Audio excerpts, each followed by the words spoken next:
The match that directly follows Karasuno vs Nekoma is not against Kamomedai, but a side affair between two of the nation's top 5 aces, Bokuto and Kiryu, with Fukurōdani vs Mujinazaka. For Haikyuu fans, a reality looms over this match. The anime is still believed to conclude with a single film, and based on the mere hour and 20 minutes the battle at the garbage dump received, it seems increasingly likely that this match could be cut from the anime altogether. Many speculate, and I desperately hope, that this match is at least put into a couple of OVA episodes, so I don't want to be too doom and gloom in this video, but it would be a massive miss for the anime to not include what I consider to be a fundamental element of Haikyuu's ace concept. Fukurodani vs Mujinazaka is one of the very best side matches in sports anime. It sets the stakes for Karasuno's biggest match, while adding depth to what it means to be the ace, which will go on to define the development for Asahi, Hinata, and Hoshiumi just after. This match is an explosion of hype and includes some of Furudate's tightest writing, as the match is only 11 chapters long. Fukurodani vs Mujinazaka has everything we love about Haikyuu, while taking what it means to be the ace to the next level. Welcome to AniEssays. Here we overanalyze anime and manga, with each video on the channel created under the belief that anime, same as film and literature, is worthy of in-depth criticism. If you enjoy my videos, then consider supporting me through Patreon or my YouTube membership. More information about benefits at the end of this video. This match takes place on the latter side of Nationals Hell Day, with the semi-finals match underway.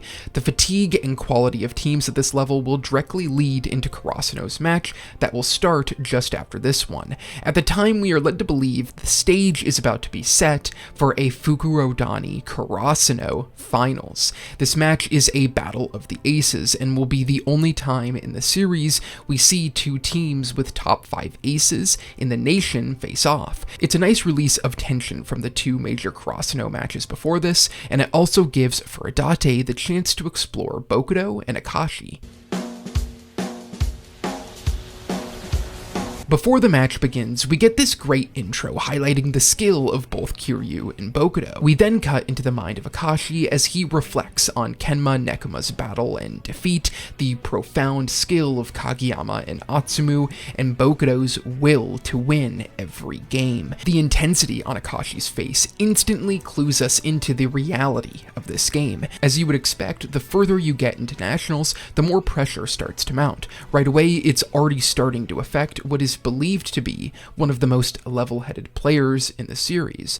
This is followed up by Bokuto's declaration to be one of one. Bokuto doesn't want to be confined by conversations of the top 5 or 3 aces in Japan, for none of them can rival his ability. In this match, we'll see if Bokuto has what it takes to become the player the readers already view him as. Arguably the best in Japan. I love how Fukurodani's coach tells his players not to let the battle of aces outshine them, which will set a great precedent for Fukurodani's play and both Akaashi and Mujinazaka's struggles. Akaashi gets played on the first set of the match, going for a pipe and getting snuffed out with a triple block, read by Mujinazaka's setter, Usuri. You don't make it to the national stage without having multiple great players. Usuri is a fantastic setter and gets into Akaashi's head because he knows what it's like to be a good player who supports a star. Soon after, we get our first glimpse into the ability of Kiryu as he hits over a triple block to score his first point of the match. This panel brilliantly captures the force that is Kiryu. Panels like these give feeling to words. We have been told Kiryu is a top 3 ace, but in this panel, you feel that title.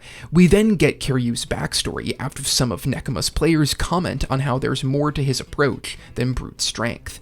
In middle school, Kiryu had already been considered one of the best aces for his age and compared himself to Ushijima. The pair face relentless pressure over the course of the middle school tournament, and while Ushijima kept firing away, Kiryu ran away, deciding to go around the blockers by passing the ball to the other side of the net, running away from the ace's responsibility to smash every ball. Kiryu feels he has let his teammates down by running away, and Usuri feels similar shame, claiming how sorry he was was that he forced Kiryu to do all the work. But that is what the ace wants to be, a player who can be relied upon. So Kiryu tells him to stop saying sorry. Coming out of that flashback, he has become basically the most reliable ace you could ever imagine, changing his approach to be able to hit any kind of ball that is set his way. Kiryu even makes a one-footed approach and smashes the ball forward, only to be met by the chest of Bokuto. Bokuto's unorthodox receive keeps Fukurodani close with Mujinazaka, but Kiryu doesn't stop putting on the pressure and scores 2 from the service line, one going right at Bokuto. Kiryu thinks of Bokuto and Ushijima in the same breath, a pair of players who only think about volleyball and nothing else. I think it can be easy to think others have such an elevated mindset or approach compared to our own, when in the end you just have to march ahead. Interesting for Kiryu to think of Bokuto as above himself. When coming into this match, the masses view Kiryu as the better player. This line of assuming other players are better is commonplace in this match. Akaashi compares himself negatively to the likes of Kageyama, only to have cutaway panels where Kageyama is jealous of Akaashi's smart play. I know I find myself thinking others are perfect and never make the same mistakes I do, but that kind of mindset is exactly how you limit your own abilities that likely garner the envy of other people. Mujinazaka create a 4-point advantage after stuffing Bokuto, and we know how the story plays out. We haven't even seen Bokuto score yet, and he also has been mixed in his receives. If he goes into emo mode, then Fukurodani's national tournament will come to an end. Mujinazaka's defense are set up to limit him as much as possible, and the risk of an emo mode floats over Fukurodani, so Akaashi takes things into his own hands, attempting to get a point on a setter dump, and it gets blocked with ease. This sends Akaashi into a spiral of overthinking. First, we learn about why Akaashi went to Fukurodani in the first place. Akaashi had always been a good player, and he even considered himself to be somewhat of a star, as I think we all do at that age, until he sees Bokuto and decides to take his talents to Fukurodani. Their relationship develops quickly as Akaashi's work ethic can somewhat match Bokuto, and Bokuto's bluntness provides reassurance for Akaashi. Despite the extra training, they lose again, and so they put in even more effort in practice. The next time they win a big match, Akaashi gets the feeling that he is a star while playing alongside Bokuto. Now in the match against Mujinazaka, Akaashi feels he wasted a chance that his very talented spikers could have used.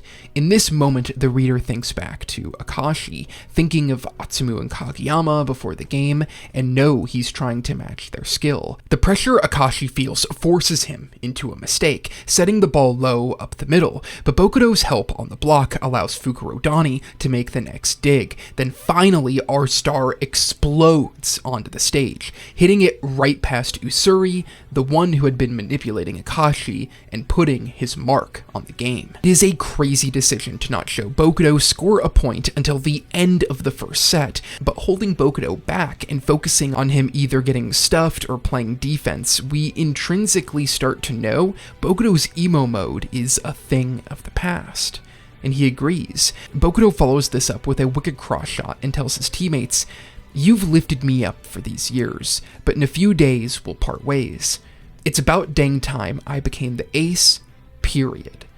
This is an all-time Haikyuu moment for me. Bokuto's emo mode started as a gag to differentiate him for the readers, and it led to some of the most humorous moments in the second season of Haikyuu. In this match, it's like Bokuto is forcing Fukurōdani to give him focus, as he pulls people to him. He isn't a top 3 ace at the start of this tournament, but now there is a change in the wind, and it is worthwhile for Fukurōdani to focus on him, even though Bokuto doesn't play for Karasuno. Bokuto starts to take over the game and gets Fukurodani near Mujinazaka, putting pressure on his teammates to keep up. The all-youth coach comments on how he wishes Bokuto would do that more consistently, but also mentions that young players like this have a habit of changing faster than you ever expect. However, Kiryu won't be left behind, as the two of them go back and forth. Getting caught up in the flow of the game, Akaashi tries to set a ball he couldn't reach, and it leads to a carry. His overflow of thoughts takes over again until Bokuto tells him that he should take a rest. Akaashi has been feeling the pressure of this game because it is the semifinals at Nationals, but Bokuto points out that shouldn't make a difference because when have they ever played a game they could afford to lose? Akaashi is able to gain perspective again while watching from the bench. In a moment akin to ball boy Hinata, he sees the full view of the court from the bench and starts to think about task focus. The pressure of winning a big match like this can feel like a lot, but all Akaashi can do is play within his means and try to make the best decision in each moment. That is task focus, and that is how you work through pressure and avoid overthinking to the ends of the earth. Kiryu scores the final point to take the first set, but Fukurōdani feel like they're still well within the match. Akaashi has regained focus, Bokuto is still on form, and the support players haven't lost their will. Akaashi's revelation on the bench is something that I touched upon in my video analyzing his character, but it is still worthy of extra focus here. Pressure is a reoccurring theme in Haikyuu. Players constantly feel like they're under attack. We see it at its most with Ushijima and Shiratorizawa, but every great challenger Karasuno faces comes with immense pressure, typically for a specific player or two. The best way to live with pressure is to chunk your tasks into less complex obstacles. This is a lot easier said than done, but in a game like volleyball, the moment always has a chance to carry you beyond the pressure of the match. I find Akaashi's revelation here to be crucial for how we see a lot of players compete throughout Haikyuu. The solution to overcome these moments is always relying on your teammates to help you go forward. Up until this point, Akaashi had been that for Bokuto. Now Bokuto's bluntness helps Akaashi get back online. Task focus will go on to be a fundamental strategy for Kamomedai, as Kiryu and Bokuto's relationship with the ace will define Asahi's play. Haikyuu and sports anime in general have the label of redundancy attached to them. Akaashi learning task focus could be seen as the same perspective that will be explored in the Kamomedai match, but I don't think this is redundancy, but more like fulfillment of idea. In the same way that Akaashi and others chunk complexity to complete tasks with better focus, Fukurōdani chunks ideas of competition and slowly expands them time and again until you reach the end of the series. Your entire understanding of the characters and what it means to compete has completely changed. Here, Fukurōdani lets us follow Akaashi's realization on what task focus is, then in the next match applies it to Kamomedai, allowing their team to take that idea to its fullest. Fukurōdani has setups like this for all of the major concepts in Haikyuu, and the results become a rich tapestry of how we can overcome difficult situation. The confines of sports means that players deal with similar obstacles. Fukurōdani exploring these connecting ideas shows the unique approaches players can have to move past related issues. Fukurōdani does take most of the match's page time for that first set, with the final two sets more focused on tying up threads than conveying a back and forth game. To start off the second set, Akaashi forgets the other star setters and focuses on what he can do, hitting a rebound, demanding better passes from his teammates, and giving Bokuto a perfect set to score with. The second set goes by in a flash as Akaashi regained focus, giving Fukurodani the advantage they needed to gain control and never let it go. Kiryu's technique took the first set, but Bokuto's all-around game takes the second. First, Bokuto hits an ace, taking on the emotion from the crowd. Then, with match point on the line, Bokuto positions himself for receive and takes Kiryu's attention away, causing him to be stuffed. To be a true ace, you need to excel at all elements of the game. Bokuto's focus never fades as he continuously provides support for his teammates in more ways than just spiking. Fukurodani win the second set and even the match up. Leading into the third set, Kiryu tries to shake off the fear he has of going up against a force like Bokuto. Bokuto seems to have an unwavering internal confidence, but Kiryu doesn't feel that way. In a lot of ways, his personality has shades of Asahi. For Kiryu to match the confidence of a player like Bokuto, it comes from the support of his teammates. If they believe so much in me, then maybe I really am that good. Kiryu then getting the party started in the third set. Now we dive into Bokuto's backstory. Here he leads the pack running with his team, and quickly outpacing the rest, and finding himself alone. The only thing to do is to march ahead. He then tells everyone Who knew volleyball could be this tiring? And the reaction from the ref sends me every time. When the match gets its most difficult, Bokuto performs a rebound, and we see that he learned it from Akaashi. Akaashi wouldn't think Bokuto would be interested in plays that didn't involve smashing the ball, but Bokuto only cares about what is fun. Getting blocked isn't fun, so he needs to find techniques to avoid that, and he follows it up with the move he taught his disciple. Bokuto hits a feint that gets all of the defenders on the ground. Kiryu delivers one of my favorite quotes while trying to keep up with Bokuto. "It hurts, I'm scared, the fear of losing, of others' expectations. Forget all that. Ain't got time to think about that now. I'm too busy trying to keep up with him. Too busy trying to play volleyball." Sometimes when trying to accomplish something great, it can cause pain. But if we allow ourselves to think only of the important things at hand, then we can reach higher than we ever thought possible. As we near the end of the third set and Fukurōdani have the lead, Bokuto tells Akaashi that giving 100% effort isn't an easy thing. Then he continues to not mess around, putting immense pressure on Mujinazaka. Fukurodani lead 22-20, Kiryu up to serve. If Mujinazaka can get this point, they can grab hold of the game. Kiryu sends the ball right at Bokuto, who makes a difficult receive. Bokuto following it up with a back row attack, something he and Akaashi haven't done before. But Bokuto demands even more out of Akaashi than the rest. He demands his 120%. Akaashi thinks of a dozen reasons not to set the ball to Bokuto, but sometimes the allure of reaching new ground is too tempting. He sets a perfect pass, and they score narrowly, with Kiryu's receive barely going out. At match point, Fukurodani functions on all cylinders and takes the win with a pipe attack. The end of the battle of aces comes with an attack up the middle. After the match, Kiryu tells Bokuto that he's glad he was his last opponent for his last match in high school. Bokuto thinks it's incredible how Kiryu can hit almost any set, but he also thinks the non-setters should step up for Kiryu and deliver better passes. Kiryu entered the match with the status that readers want Bokuto to have. Kiryu seemed to be the most stable player around, while Bokuto could never hold his form for long enough. Bokuto finds stability in this match, and Kiryu starts to know his own strength. Both are ideal pictures of what it means to be the ace, even though they both get there in very different ways. Bokuto is one of the few players who always looks at the big picture. He never gets bogged down by the pressure, because pressure is the very thing he seeks out.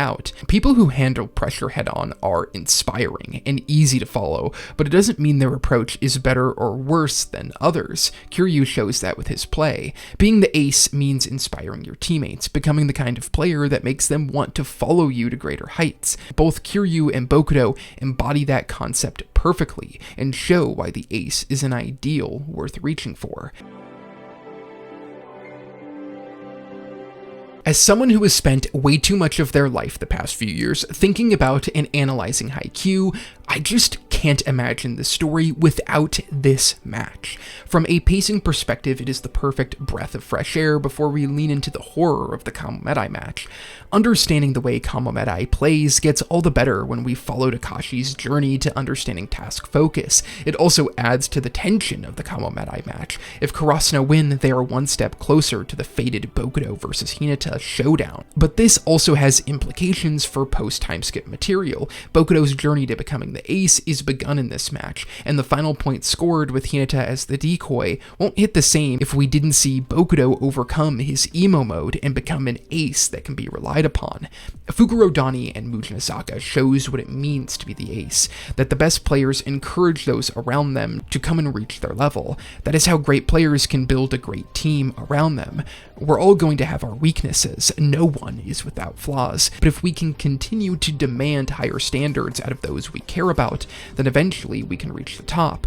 Fukurōdani in Mujinazaka is the perfect tone setter for Karasuno's match with Kamomedai, and it shows the reach of Furudate's writing. Characters like Bokuto, Akaashi, and Kiryu etched their names into the best of the cast with this match, as they overcame the pressures and expectations of the moment to become stars. And I hope we get to see the brilliant evolution of this match animated. Thank you for watching the video, I hope you enjoyed it. If you want to support the channel further, then consider checking out my Patreon or YouTube membership. A huge shout out to everyone who supports me there. It really helps me make more and better quality videos. Through Patreon, you get access to this channel's Discord server where I host my monthly anime buddy watch-alongs. You also get your name at the end of every video and access to Patreon exclusive posts. Thank you again for watching the video, and I hope to see you in the next one.